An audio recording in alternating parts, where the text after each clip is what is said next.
Madi and starting munonzani because ndaona kunge munonzi Jatwero Matemai chokwadi. Ndinonzi Desmond College.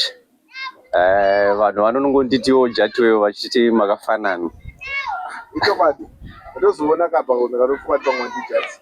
Alright. Saka nekuona kwenyu takafanana. Aiwa makafanana na Jati. Chichakabwetika muupenyu hwenyu rumwe nerumwe gore.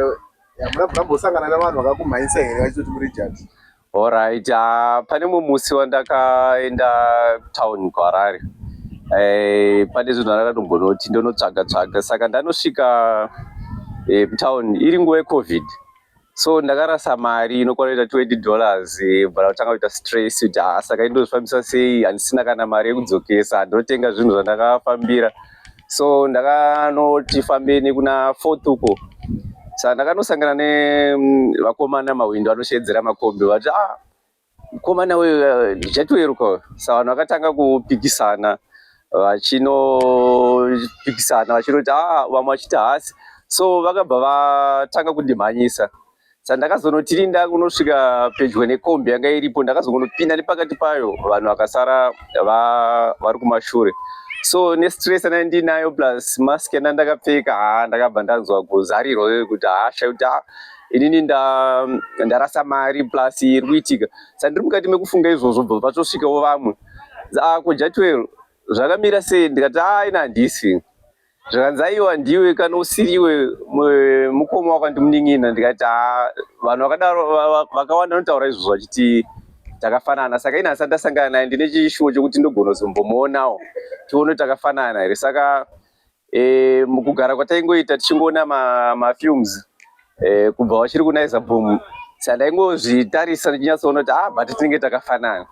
Saka nhasi makamuona Jatwero munofara here kuti munode kumuona here? Ndinoda kuti ndimuone, ende ndikamuona ndobva ndafara.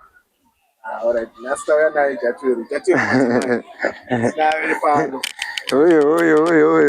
Ewe, ko makadii? Ndofara makadii baba? Tiri munani. Jatwero, tikuona kwedu isusu sevanhu tikuona kunge makafanana. Atiri baba venyu kana sekuru venyu hamene zvakaitika.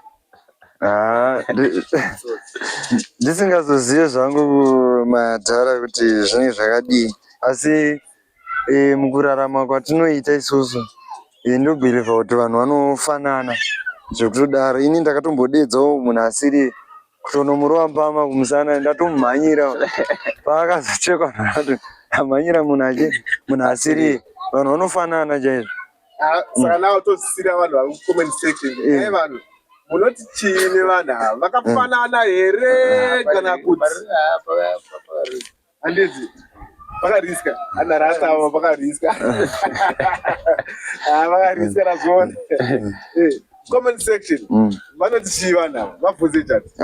Apa kutaura kwamaita kuti takusiyira comment section ndoichatiudza kuti takafanana here kana kuti hatina. Inongotedzero zvinotaura vanhu handiti.